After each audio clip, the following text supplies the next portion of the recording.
Ya tenemos en Colombia las 12 del día, un minuto. Muy buenas tardes para todos los oyentes de Al Día Noticias. Les saludamos nuevamente. Es un marín.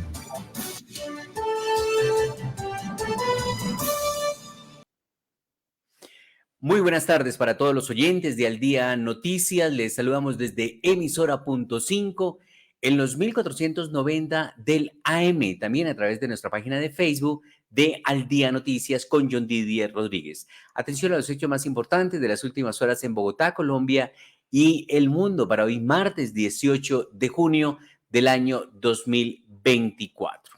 Atención que el ministro del Interior, Luis Fernando Velasco, anunció un nuevo proyecto de ley para subsanar los errores de la reforma pensional que se aprobó esta semana en el Congreso. El ministro del Interior reveló detalles de cuáles son los cambios que tendrá la reforma aprobada y que entrará en vigencia en el 2025. La fecha se mantiene. Recordemos que en la Cámara de Representantes no hubo debate, sino que se puso a consideración una proposición de acoger la totalidad del texto que venía de la Cámara, del Senado, y eso fue lo que se aprobó. Por eso, algunos elementos, puntos, artículos que se querían cambiar y se querían subsanar, pues no se logró. Por eso el gobierno hoy ha reconocido y se dijo desde un principio, incluso por la representante Marta Alfonso, de que era necesario volver a presentar otro proyecto para poder hacer algunos ajustes si se quiere sacar adelante esta reforma de pensiones. El ministro del Interior, Luis Fernando Velasco, reiteramos, anunció un nuevo proyecto de ley para corregir los errores identificados en la reforma pensional recientemente aprobada por la Cámara de Representantes y está a la espera de la firma del presidente Gustavo Petro. Esto ante el inminente aluvión y lluvia de demandas ante la Corte Constitucional por presuntas irregularidades en el proceso de aprobación. La reforma pensional aprobada tras un extenso y polémico debate en el Congreso ha sido objeto de críticas tanto por la oposición como por algunos sectores del oficialismo. La principal controversia gira en torno a la falta de debate durante las sesiones legislativas, a punto que Velasco abordó con firmeza y reconoció que en efecto se necesitan hacer algunos ajustes.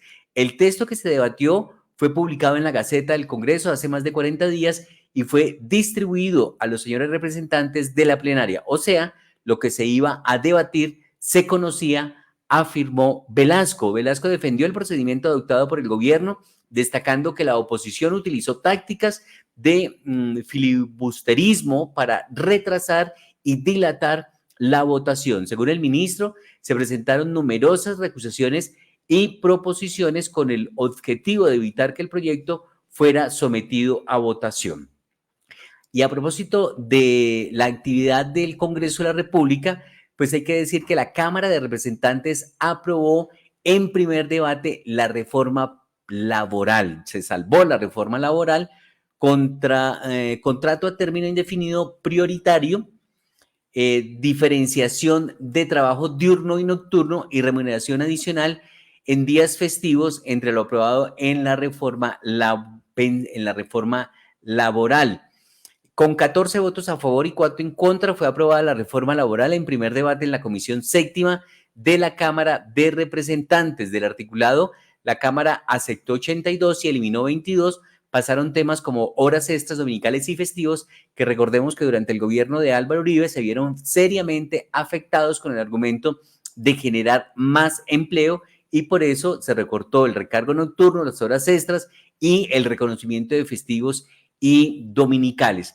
Entre los principales puntos aprobados se destacan contrato a término indefinido prioritario, se establece como forma de contratación prioritaria para promover la estabilidad laboral. Así que esos contratos a 6 meses, a 1 año, se acaban. Contratos a término indefinido es lo que está aprobando esta reforma laboral.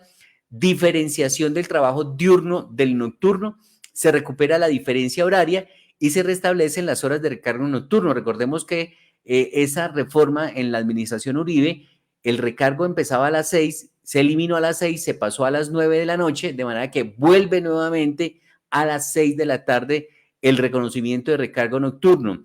La remuneración adicional en días festivos se implementa progresivamente hasta alcanzar el 100% adicional para quienes trabajen en domingos y festivos. Así estaba antes de la reforma del gobierno Uribe, que si se trabaja un dominical costaba el 200%, no el 100% lo que cuesta un valor, sino que se le adicionaba el 100% lo que quería costando o valiendo el doble de lo que normalmente ganaba una persona por un día trabajado, y ese era el reconocimiento. Pues con esa reforma Uribe se hizo ese desconocimiento, se bajó al 75% y ahora nuevamente vuelve al 100% de reconocimiento. El representante Alfredo Mondragón, quien lidera el debate en el Congreso, comentó al respecto: esta reforma busca restaurar los derechos laborales, especialmente para la juventud trabajadora, quienes ahora contarán con contratos de aprendizaje que incluyen el salario mínimo y prestaciones sociales, que esas otras. Los contratos de practicantes era como el reconocimiento del bus y algo adicional,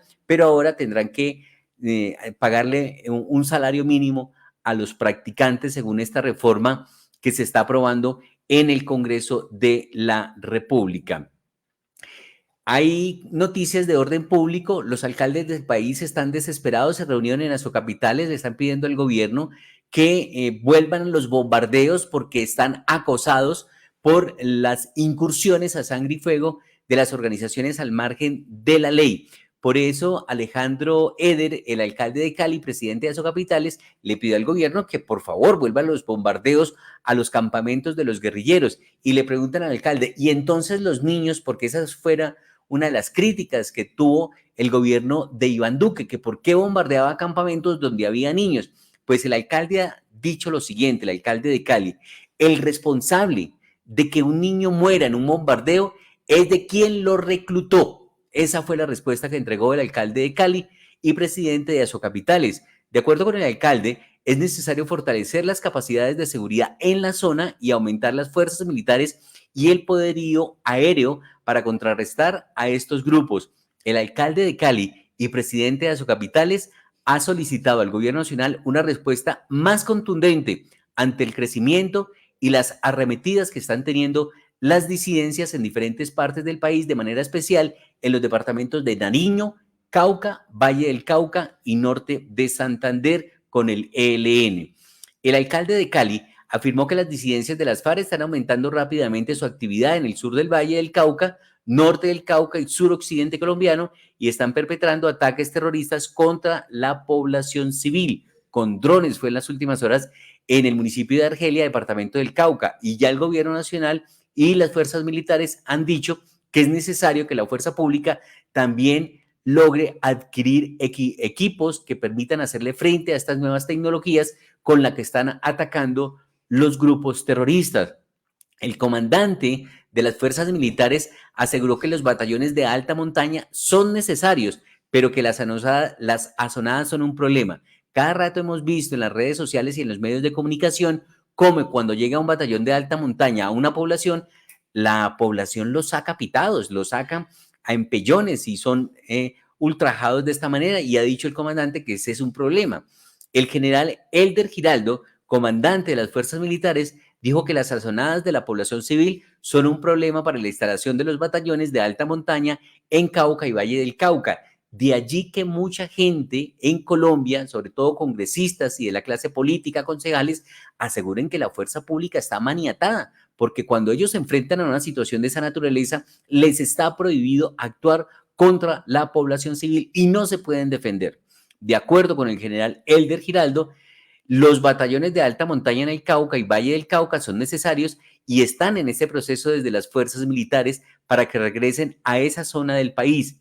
Esto tras la propuesta de la gobernadora del Valle, Dilian Francisca Toro, quien mencionó estar interesada en adquirir los predios para donarlos al Ministerio de Defensa y a su vez asignarlos al ejército. Y también la gobernadora del Valle ha sido enfática en varias oportunidades en pedir mayor acción y mayor presencia de las Fuerzas Armadas en estos ataques en que han venido perpetrando las disidencias de las FARC. Y a propósito de las disidencias de las FARC, fueron identificados los presuntos delincuentes que atentaron contra el papá de la vicepresidenta Francia Márquez. Son de las disidencias de las FARC.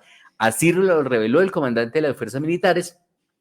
señalando que uno de los implicados en el atentado al papá de la vicepresidencia Francia Márquez es conocido con el alias de Austin. Así que fueron identificados 3 presuntos delincuentes implicados en el atentado contra el papá de la vicepresidenta, informó el comandante de las fuerzas militares, el general Elder Giraldo.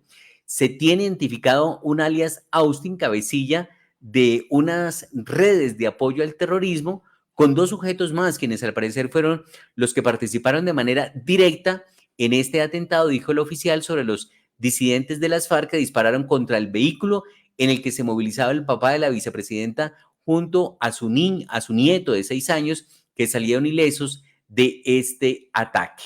Y también en noticias de orden público hay una polémica en la ciudad de Sincelejo por la creación de un grupo de seguridad armado para reforzar la ciudad. Autoridades en Sincelejo, en el departamento de Sucre, crearon un frente de seguridad privado que empezó a operar en la ciudad. Algunos sectores cuestionan la medida por tratarse de un grupo motorizado y con armas. Así que la implementación de este grupo de seguridad privada, integrado por más de 100 hombres motorizados que fueron parte de la fuerza pública, ha generado polémica en Sincelejo, departamento del Sucre. Ellos usan uniformes negros y van armados. Hay que esperar a ver el presidente de la República, que es el comandante en jefe en Colombia, qué respuesta le da a la alcaldía de Sincelejo, que tomó esta iniciativa. Juan David Díaz, defensor de derechos humanos, manifestó que preocupa que se les esté delegando la función de seguridad a unas empresas privadas, conociendo los acontecimientos que han existido precisamente por entregarle la seguridad a los privados.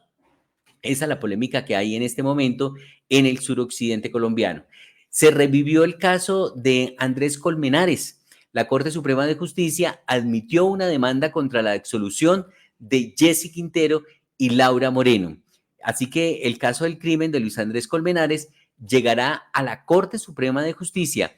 Este proceso judicial inició en el año 2010, ya va para 14 años, luego de que Luis Andrés Colmenares fue hallado muerto en el caño del Parque El Virrey, esto en el norte de Bogotá. Más noticias judiciales. Álvaro Leiva, el ex canciller, cumplió su cita en la Procuraduría. Se cumplieron los alegatos y los alegatos finales serán el 11 de julio, prácticamente en menos de un mes. El testimonio duró cerca de 1 hora y media, en donde el ex canciller Álvaro Leiva resumió el proceso licitatorio de pasaportes con el que se eligió único oferente a Thomas Greb Sons.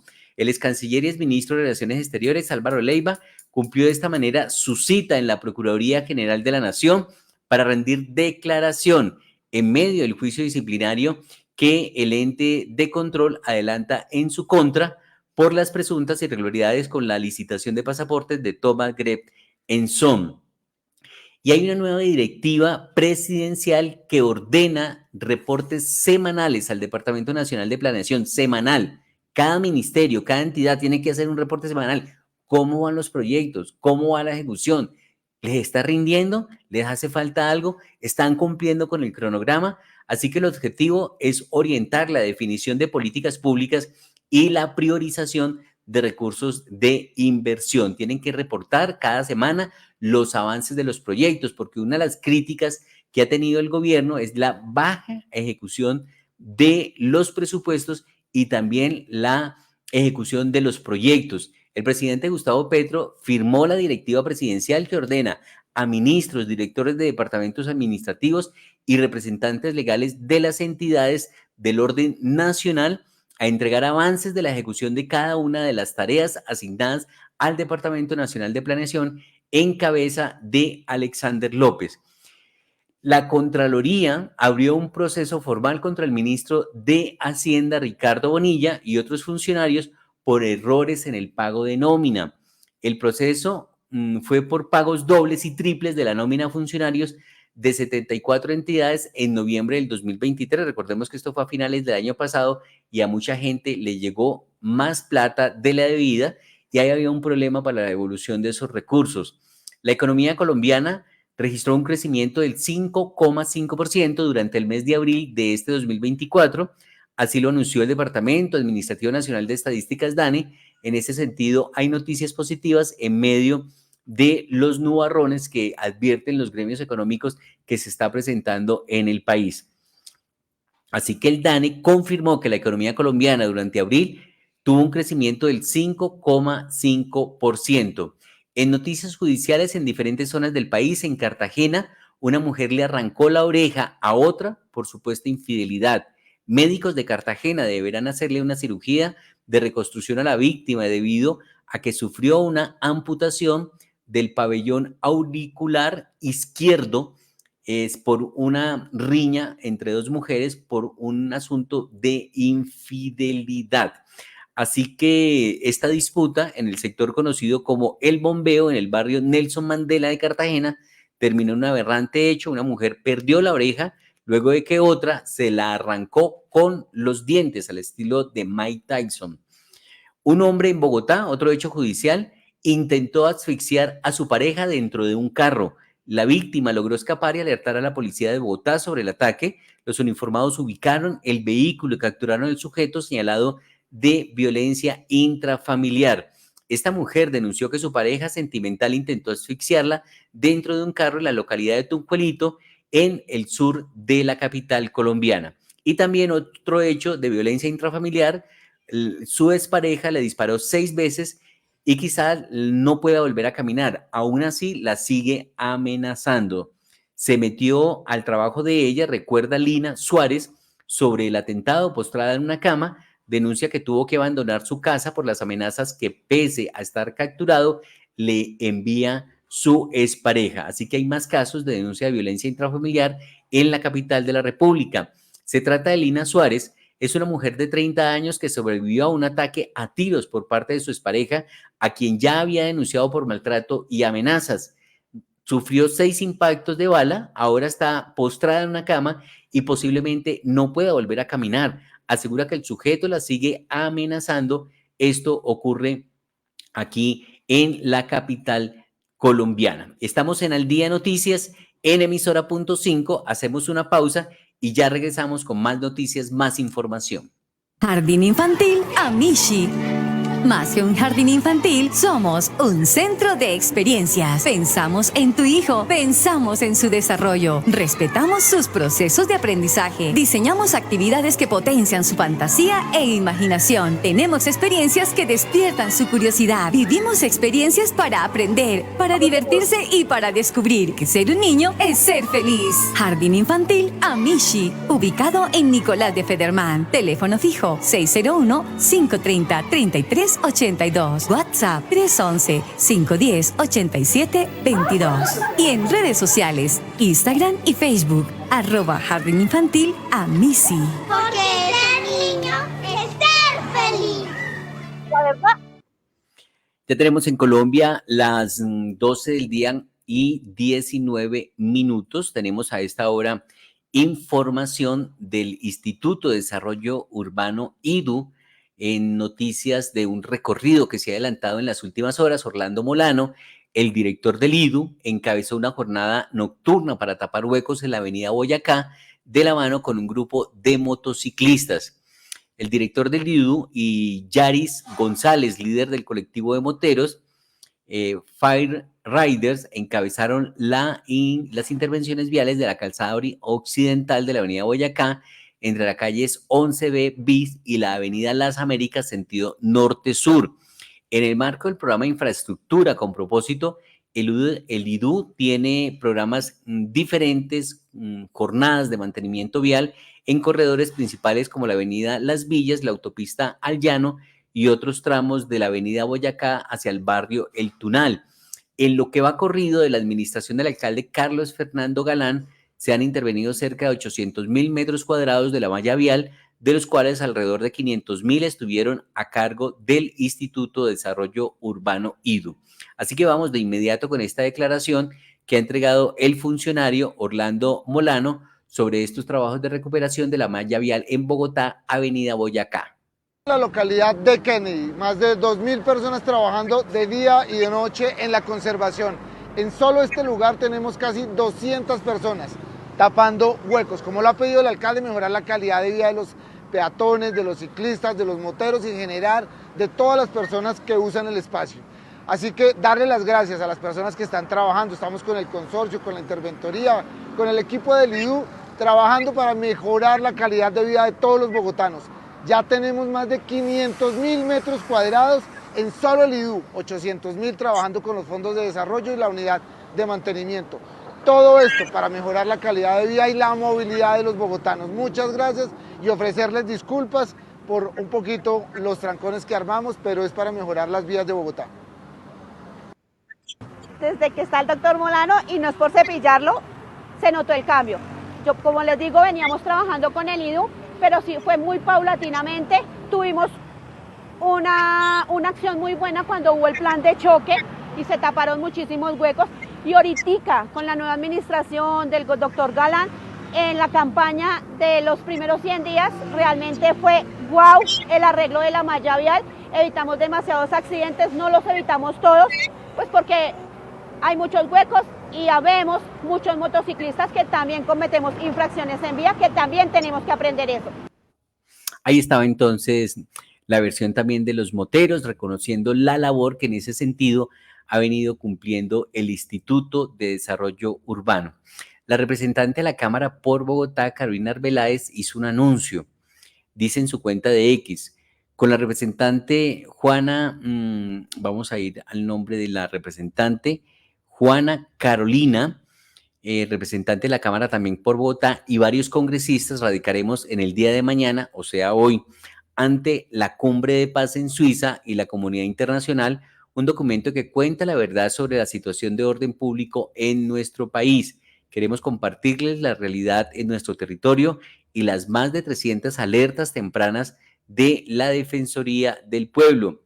Estamos cansados de un presidente que viaja por el mundo hablando de paz total mientras el país está en guerra y los grupos criminales se fortalecen, ha dicho la representante a la Cámara por Cambio Radical, Carolina Arbeláez.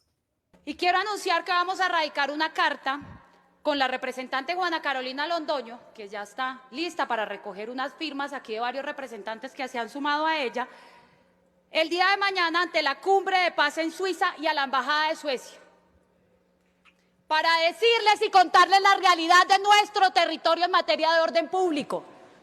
Porque estamos cansados de un presidente que se la pasa por el mundo viajando, hablando de paz total, metidos en el conflicto internacional, pero no asume las responsabilidades de este país que está sitiado por la violencia y por los terroristas.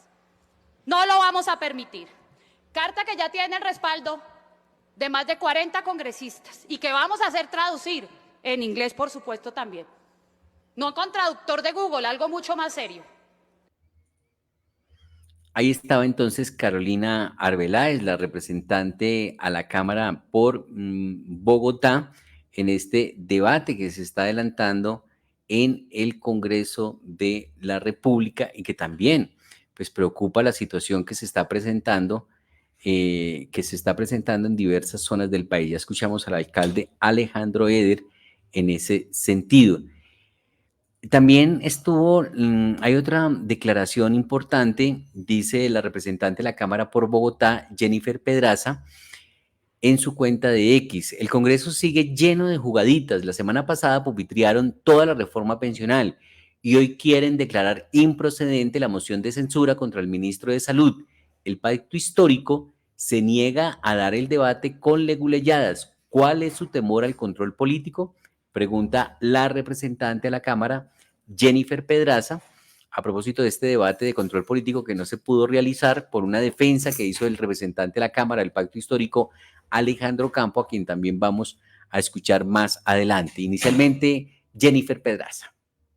Discúlpeme, pero la representante Marta Alfonso estaba aquí sentada cuando hace unos 15 minutos usted señaló que era la última ronda en la que se iban a recibir impedimentos. Y nosotros ya hemos visto acá una proposición orientada a no permitir el debate de moción de censura que llevamos esperando, después de haber radicado también debates de control político que la mesa directiva y usted, presidente, no ha querido agendar. Entonces díganos de una vez si no están suficientemente conformes con evitar que la Cámara debata proyectos de ley como para ahora impedirnos realizar nuestra labor misional de control político, cuando acá no se ha resuelto la crisis de salud del magisterio colombiano.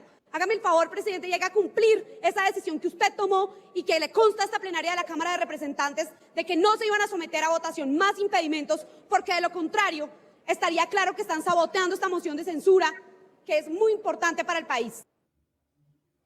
Ahí está entonces la representante a la Cámara, Jennifer Pedraza, sobre estos debates que se están cumpliendo en la Cámara de Representantes. Pero incluso la defensa que le hizo Alejandro Campo por lo que no se debió hacer este debate o no se pudo realizar porque consideraron que no se reunían los requisitos, pues el presidente escribió en su cuenta de X: excelente, así se defiende el programa de salud del gobierno y su ministro, así estamos haciendo una revolución en la salud. Un retweet a esta defensa parlamentaria, escribió el presidente, y hasta el momento van 4.000 retweets, 8.000 me gustas y 752 interacciones que ha tenido. Así que el representante de la Cámara, que entre otras cosas firmó la citación para la moción de censura, él estaba de acuerdo en hacer ese debate y luego salió a decir que no había razones para hacer el debate. Alejandro Campo. En este debate, yo llevo 3 audiencias públicas donde he ido el ministerio, la superintendencia, la fideicomisación de los maestros. 3, acá hicimos una en Bogotá y no vi ninguno de los citantes. Como no los vi en el Valle, como no los he visto en Santander, no han venido porque es oportunismo político. Llevamos 5 mesas de trabajo, llevamos 8 visitas a los puntos de atención, visitamos 25 puntos con los maestros y ninguno de ustedes estaba. Oportunismo se llama eso. Yo me apunté a un debate contra el FOMAC y donde voy a decirle que en las audiencias, a quien he visto es al ministro y al viceministro, a los citantes no los he visto. Hay una cosa que llama legitimidad para poder algunas veces reclamar y discutir y señalar. Doctora Carolina, esa denuncia la hice hace 2 meses. Denuncié el tema de Farmac, denuncié los prestadores en Bogotá, tenemos denuncias en la superintendencia, tenemos denuncias en la fiscalía por saboteo, tenemos denuncias en la Contraloría y Procuraduría por temas de dineros. Llegaron solo al oportunismo, al bus del show, no han ido a madrugar con los maestros a hacer el trabajo, disculpen lo diga. Por eso me anoté, porque lo llama legitimidad de la causa. Pero ya que todos están preocupados por los maestros y maestras, hoy están en paro.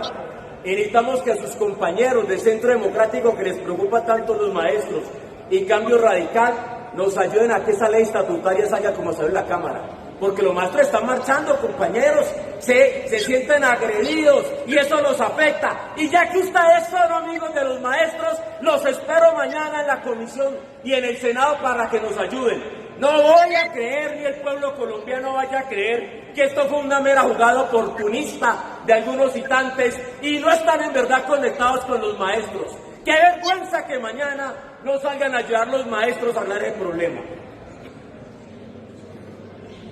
Yo me siento como en el siglo XV, siglo XVI, como decía yo Arroyo, en el año 1600, donde una camarilla del establecimiento con cualquier excusa llevaba a sus contradictores a la cárcel o la hoguera, solo porque le llevaba la contraria o porque amenazaba sus intereses. Esto parece una película de esas gringas donde acusan a un hombre inocente de algo que no cometió, donde quienes imparten la orden saben que él es inocente, donde el jurado sabe que él es inocente, donde los que lo acusan saben que él es inocente, pero ustedes tienen que condenarlo antes de la medianoche, porque los amigos de la CP se están pidiendo la cabeza del ministro. El ministro está aquí porque incomoda a un sector de la clase política, que es amiga de los empresarios de la salud. Esa es la verdad, por eso está aquí. Pruebe, por favor, mi presentación. Han citado al ministro para que responda por un modelo que no controla. Los ponentes no han puesto un solo contrato firmado por el ministro. Esto no es ni legal ni es técnico. Esto es una persecución política, donde el único objetivo es quitar la cabeza al ministro. Ese es el único objetivo acá. Acá no es ni legal ni técnico. Acá, el artículo 135 dice que solamente se podrá citar a moción de censuras por asuntos relacionados con funciones propias del cargo.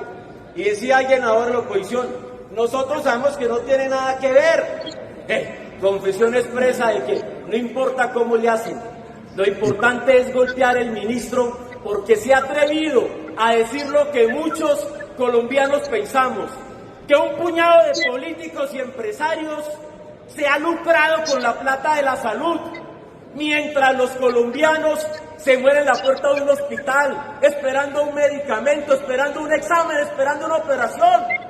Pues que la gente no se ha muerto por eso. Y acá no he visto a ninguna denunciar una empresa de esas, ni una clínica. Démele por favor a este video, démele clic. Esto fue un debate de control político.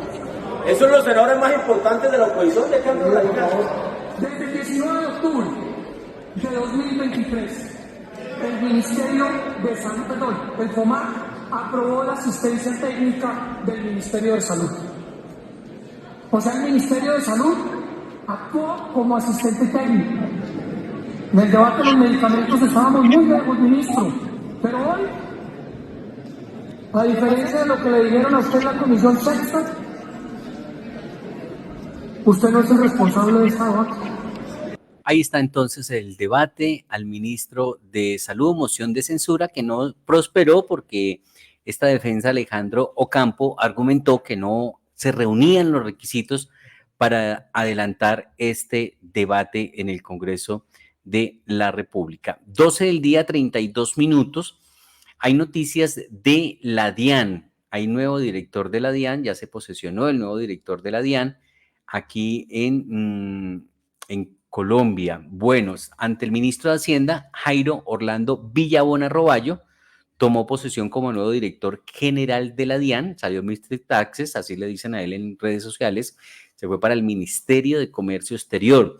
Entonces, ante el ministro de Hacienda y Crédito Público, Ricardo Bonilla, tomó posesión como nuevo director general de la DIAN, de la Dirección de Impuestos y Aduanas Nacionales DIAN, Jairo Orlando Villabona Robaño. El alto funcionario es contador público, especializado en tributación y en finanzas, posee una maestría en administración y un doctorado en ciencias de gestión de la Universidad de Rouen en Francia.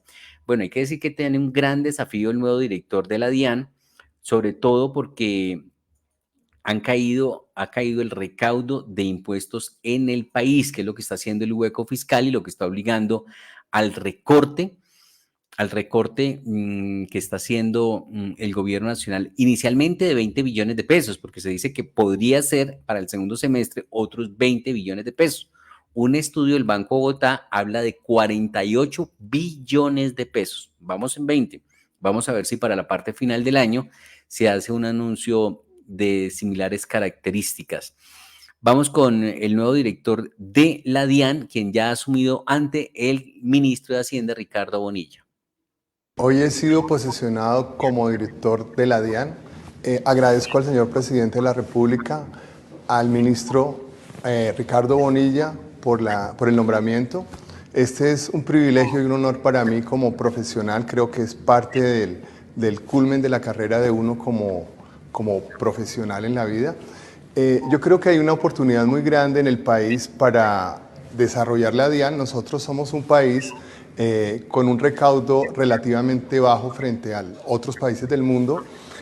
Haremos todo el esfuerzo y pondremos todo el empeño para que logremos generar una conciencia tributaria en el país, donde estos programas sean progresivos, donde las personas de mayores ingresos paguen más impuestos y esta es una forma de hacer una tributación progresiva. Desafortunadamente en nuestro país hasta el momento eso no ha ocurrido y esperamos que a través de ahora y del futuro podamos hacerlo, porque esto va a contribuir al mejoramiento de los programas sociales, de educación, de salud, de infraestructura y de vivienda. Agradezco mucho de nuevo este nombramiento y espero hacer muy buena gestión. Es Jairo Orlando Villabona Roballo, el nuevo director de la DIAN, suma una amplia experiencia tanto en los sectores público y privado, así como en la cátedra docente. En la empresa privada ha sido auditor general interno, contralor, gerente, director administrativo y financiero de campañas textileras, farmacéuticas, químicas, editoriales y de telecomunicaciones. Así que se le reconoce una amplia trayectoria al nuevo ministro al nuevo director de la DIAN. Y otra noticia de la DIAN, antes de ir con la información internacional que nos ha preparado Margaret Ocalvo. En Jornada Nacional de Cobro se busca recuperar una cartera de 3.5 billones de pesos. La DIAN se toma de esta manera las calles. 1.200 funcionarios de las 34 direcciones seccionales de impuestos gestionan el pago de 302.787 obligaciones en mora. Entre enero y mayo del 2024, la DIAN adelantó acciones de facilitación y control que permitieron recaudar 18.4 billones de pesos. Así que en este sentido, pues se hace este anuncio por parte de la DIAN, donde se toman prácticamente las calles de las principales ciudades del país para hacer esta tarea de cobrarle a los que están en mora con el pago de impuestos. Tenemos otra información acá, mejor vamos con esta información de la DIAN, que la tenemos acá justo en este momento, donde se confirma que han salido a cobrarle a los morosos.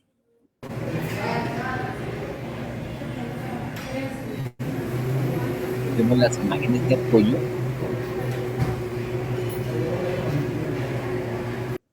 Cecilia Rico Torres, directora de gestión de impuestos de la DIAN. Continuando con las labores de cobro de los impuestos nacionales que hacen parte de la tarea diaria de la DIAN, entre el 11 y el 14 de junio se adelanta una jornada masiva nacional de cobro en 34 ciudades sede de impuestos de la DIAN. En esta oportunidad, 1.200 funcionarios salieron a la calle a realizar visitas, mientras que otro equipo de agentes de cobro realizó embargos de bienes y cuentas bancarias, así como secuestro y remate de bienes. Recordamos a los representantes legales que están en mora por conceptos de IVA, infoconsumo y retención en la fuente, que recaudar estos tributos en nombre de la DIAN y no consignarlos constituye un delito. Evítese contratiempos. Si tiene saldos a favor, por favor, adelante el trámite de solicitud de compensación porque la DIAN no puede hacerlo de oficio. Y recuerde, la DIAN está cerca de usted para ayudarle a cumplir sus obligaciones. Jamás pide enlaces a los cuales deban entrar y hacer pagos de impuestos. Verifique los códigos que tienen cada comunicación de la DIAN.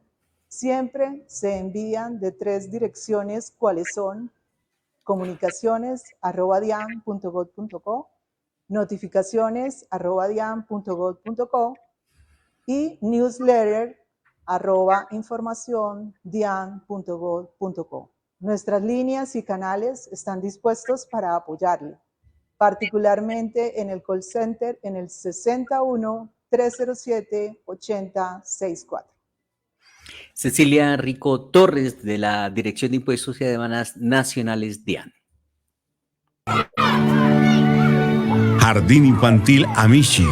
Más que un jardín infantil, somos un centro de experiencias. Pensamos en tu hijo, pensamos en su desarrollo y respetamos sus procesos de aprendizaje. Diseñamos actividades que potencian su fantasía e imaginación. Tenemos experiencias que despiertan su curiosidad. Vivimos experiencias para aprender, para divertirse y para descubrir que ser niño es ser feliz.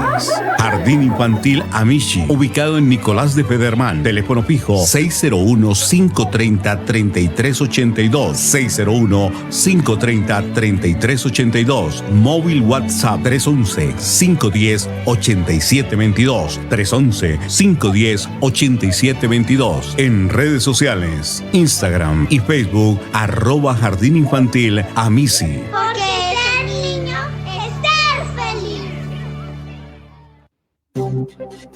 Al Día Noticias Internacional.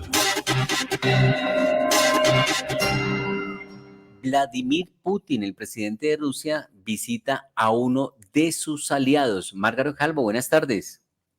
John Didier, buenas tardes. 12:40 minutos y en este momento está Vladimir Putin en Corea del Norte, al lado de su, no sé si podemos decir homólogo, Kim Jong-un, el líder precisamente de Corea del Norte. El presidente ruso agradeció a esta nación por apoyar sus acciones frente a Ucrania y dijo que están en este momento y como siempre fortaleciendo estrechamente todo tipo de cooperación para superar juntos las sanciones encabezadas por Estados Unidos, precisamente por la guerra frente a Ucrania. En Pyongyang, las calles están decoradas con retratos de Putin y banderas rusas. A su paso, pues son saludos de la población especiales y hay una pancarta que dice: damos calurosa bienvenida al presidente de la Federación Rusa. Este es el segundo viaje que hace Putin desde que es presidente. Hace 24 años, hace 24 años no visita Corea del Norte, lo hizo en el 2000. Y ¿cuál es el objetivo de esta reunión? Todos dicen no, mostrarle los dientes a Estados Unidos y a los países aliados europeos, pero más allá de esto, el objetivo principal es encontrar los puntos clave precisamente para estrechar esas relaciones, para producir, para enfrentar esas sanciones que les impiden fabricar ciertos productos, tener ciertos insumos, intercambiar. Entonces, esto al lado de Irán, que es otro gran aliado de los dos que se encuentran reunidos hoy, lo que buscan es poder enfrentar el tema de ser mucho más efectivos en la producción, creación de productos e intercambio de insumos y productos. Pues mientras esto ocurre, pocas horas antes, miembros del ejército de Corea del Norte traspasaron la línea que separa la frontera más custodiada del mundo, que es la frontera Corea del Norte-Corea del Sur. La traspasaron al ser detectados por Corea del Sur, fueron repelidos con disparos, inmediatamente se retiraron y la conclusión que dieron es que había sido un error. ¿Quién sabe? Estamos en Al Día Noticias. Gracias, Margaret, pero bueno, ahí también nos queda una noticia a nivel internacional. Ahí hemos visto algunos reportes sobre Mbappé. ¿Jugará o no podrá jugar después de ese choque que tuvo ahí en ese partido? Bueno, el choque que tuvo en ese partido con Kevin Danso de Austria, en partido donde era el debut de Francia y que ganó 1-0, el debut en la UEFA, que está buenísima. El golpe fue contundente porque fue en su nariz, hay fractura, confirmado por los expertos, inmediatamente ocurre el hecho, lo trasladan a un hospital, hay fractura, pero optaron los galenos por no operarlo. Le van a poner una protección especial para el rostro, una especie de mascarilla para el próximo partido, que es este viernes a las 2 de la tarde con Países Bajos. No va a asistir, hay duda del siguiente, pero se está como evaluando. Sin embargo, es delicado porque una fractura en la nariz es complicadísimo. Yo creo que Mbappé, además que Mbappé es vanidoso, él se sabe bonito, debe estar bien preocupado. En todo caso, para este viernes no está, pero está supuestamente todo bajo control. Kylian Mbappé, 25 años, uno de los cracks del mundo en este momento en el fútbol. Muy bien, Margaret. Entonces, esa es la información que tenemos a esta hora aquí en Al Día Noticias. Vamos a una pausa y vamos con nuestro invitado que tenemos en nuestra mesa de trabajo. Autosur, con más de 25 años de experiencia en mantenimiento de vehículos diésel y gasolina, Cuenta con laboratorio para diagnóstico, mantenimiento y remanufacturación de sistemas de inyección, turbos y todo tipo de automotores diésel. Autosur, confiabilidad absoluta en el trabajo a precios altamente competitivos. Autosur en la carrera 78G, número 16D59, barrio Paraíso, Bavaria. Comuníquese al 314-463-2513. 311-288-1718. Autosur. Las 12 del día, 46 minutos en Al Día Noticias. Al Día Noticias, la entrevista.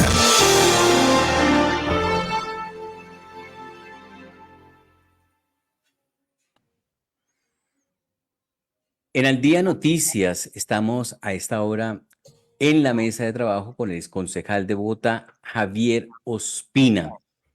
Bienvenido a los micrófonos nuevamente de Al Día Noticias. ¿Cómo le va la vida? Muy bien, John Didier, muy buenos días para usted, para todas las personas que nos están escuchando a través de las redes sociales, de YouTube, de Al Día Noticias. Bien. Y de Emisora.5. Y Emisora.5, sí, señor. Pues bien, retomando temas del sector privado, usted sabe que desafortunadamente en octubre del año pasado no logramos revalidar la credencial de concejal de Bogotá, pero seguimos obviamente acompañando a las comunidades que siempre nos han apoyado, con o sin credencial. Uno tiene una vocación de servicio, que es la que siempre está presente en nuestro día a día, como Al Día Noticias. Bueno, sacó más de 11.000 votos. 11.200 votos fue el resultado, fue un gran resultado comparado, porque mire, yo tengo una vida corta política. En el 2015, que fui edil de Mártires, saqué 4.571 votos.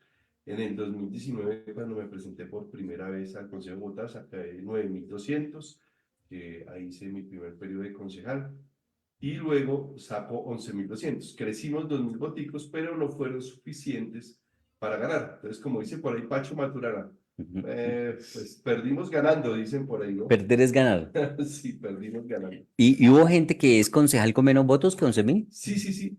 Usted sabe que ahí tiene también un factor matemático que son los partidos. Por ejemplo, varios concejales del partido del alcalde Galán sacaron 8.000, 9.000, 10.000 votos, y hoy son concejales de Bogotá, igual que de Lara, ¿no? No el concejal Pucci, sino el otro concejal sacó menos votos que yo y hoy es concejal. Así hay varios.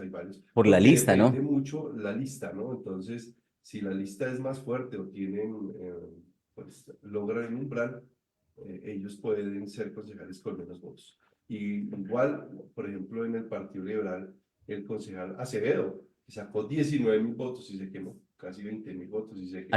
Acevedo se quemó. Claro, Acevedo se quemó casi con 20.000 votos, imagínense.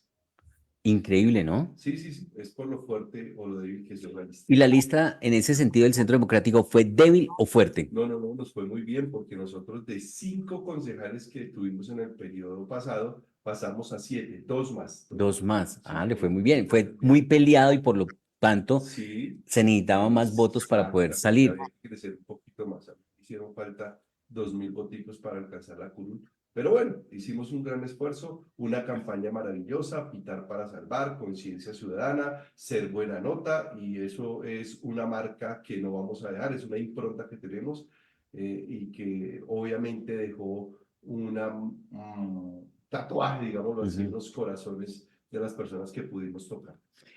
¿Y se va a volver a presentar para consejo o va a aspirar al Congreso? Tú sabes que cada día trae su afán. Hoy, ¿qué estamos haciendo? Estamos en el sector privado. Usted sabe que yo, antes de político, soy un empresario del sector gráfico, en el sector de Ricaute, un comerciante de los San Andresitos. Entonces, volvimos a retomar temas privados, a continuarlos y a fortalecerlos en estos 2 añitos. Entonces, vamos a ver qué pasa este y el próximo año, y estaremos tomando una decisión el próximo año, pero hay una máxima en política: el que no aspira, expira. Entonces, con esa frase creo que aspiraremos a algo. No sabemos si a algo en el Congreso o esperaremos al próximo consejo, pero obviamente hoy tenemos una representatividad de 11.200 personas que creen en un proyecto, buena nota, y por ellos hay que continuar. Pero si va a haber elecciones. Esperemos que sí. Mire, hoy a mí me preguntan mucho eso, bueno, ¿y usted qué? Vámonos para Cámara, vamos para Senado. Digo, mire, lo primero que hoy Colombia debe tener claro es que existan elecciones, porque hoy hay un alto riesgo que no existan, pues por todo lo que estamos viendo de este gobierno que siembra incertidumbres todos los días. Que constituyente sí, que constituyente no, que las reformas sí, que las reformas no. Entonces creo que hay algo detrás de todas estas estrategias, porque aunque algunos creen que el gobierno no da pie con bola, yo creo que ellos sí saben para dónde van.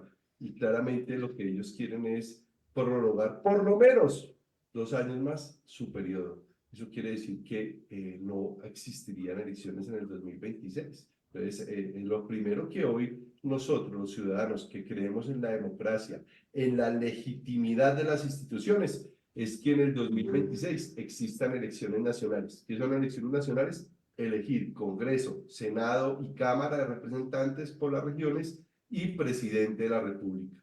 Y bueno, y que realmente ya en otro momento evaluemos si 4 años son suficientes o no. Para mí no son suficientes ni para este ni para cualquier otro gobierno.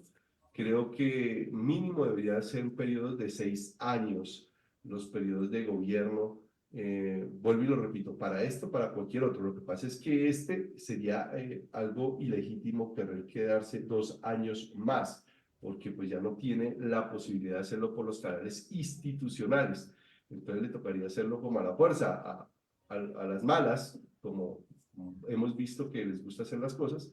Entonces por eso nosotros los ciudadanos que nos gusta el orden, la ley, las normas, respetarlas, tenemos que cuidar nuestra democracia. Pero usted no estaría en desacuerdo en que este gobierno se extendiera 2 años más. Siempre y cuando lo hiciera por los canales institucionales. Y pues hoy todos sabemos que es difícil porque no le alcanzan los tiempos. Si este gobierno hubiera querido hacerlo bajo los canales institucionales, debió haberlo hecho máximo en este segundo año que se está terminando. Y no lo logra porque el periodo legislativo termina en 2 días.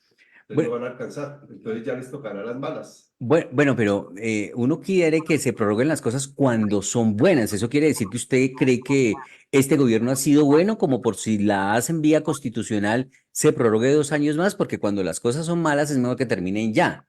La democracia es la que manda finalmente, y las personas, los ciudadanos son los que tienen la última palabra.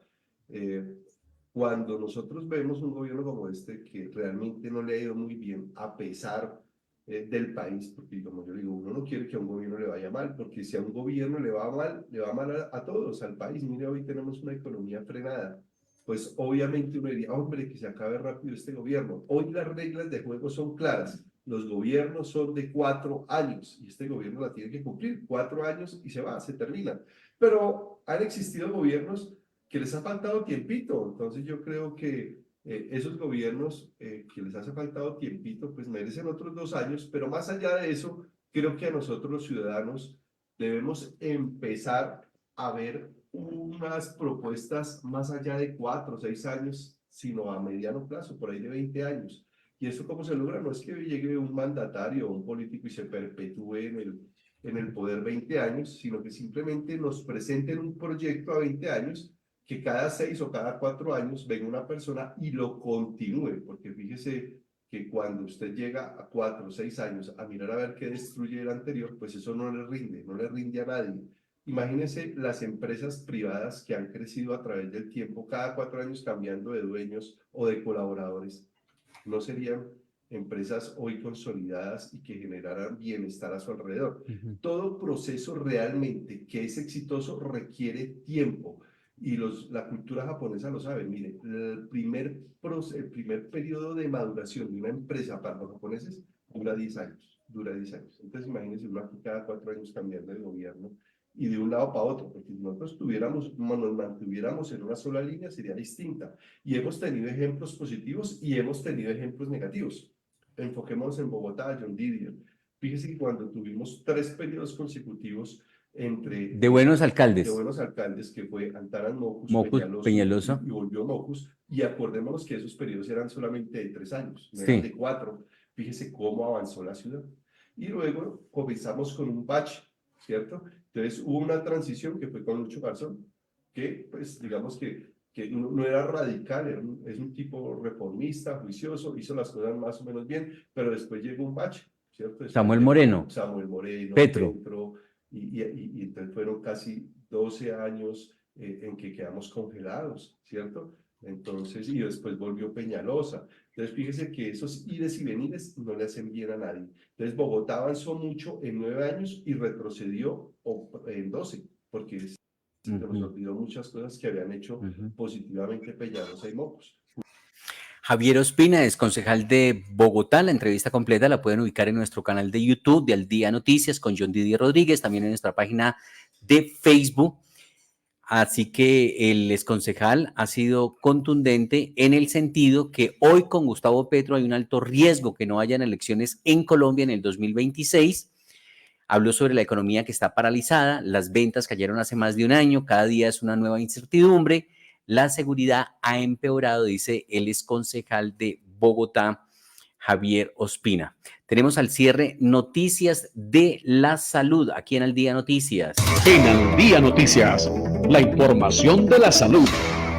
En Noticias de la Salud hacen una serie de recomendaciones la Secretaría de Salud a propósito de las enfermedades respiratorias. El subsecretario de Salud.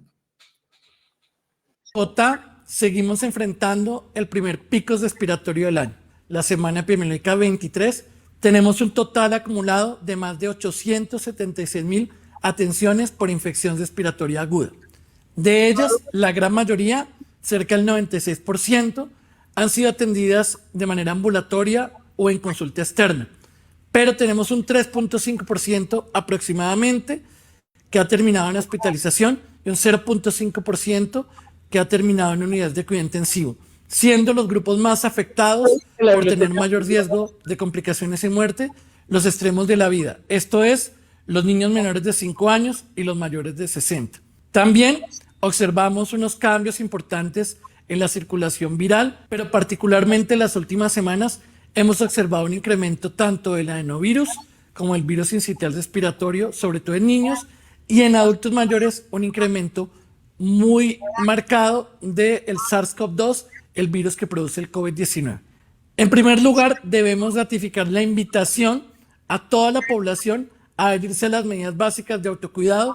Recordemos tener espacios bien ventilados, si es posible, en el trabajo y en la casa, abrir siempre una ventana, siempre que sea posible. También el lavado de manos, que es fundamental para muchas infecciones. El uso de tapabocas y el distanciamiento si tengo síntomas respiratorios y en particular si tengo comorbilidades, evitar estar cerca de personas con síntomas respiratorios y en lugares pobremente ventilados. Y muy fundamental, la asistencia a los puntos de vacunación para completar y actualizar el esquema. Si perteneces a grupos de riesgo para infección respiratoria, como las mujeres gestantes, adultos mayores y personas con comorbilidades, por favor asistan por la vacuna de influenza y la vacuna contra el COVID-19, así como todos los niños, por favor que tengan su vacuna actualizada. Ahí estaba el subsecretario de Salud de Bogotá haciendo estas recomendaciones para este tema de las enfermedades respiratorias. Se trata de Julián Fernández. Giovanni Cruz en los servicios técnicos de Al Día Noticias. Nosotros somos Margareth Calvo, John Didier Rodríguez en Al Día Noticias. El Señor les bendiga rica y abundantemente.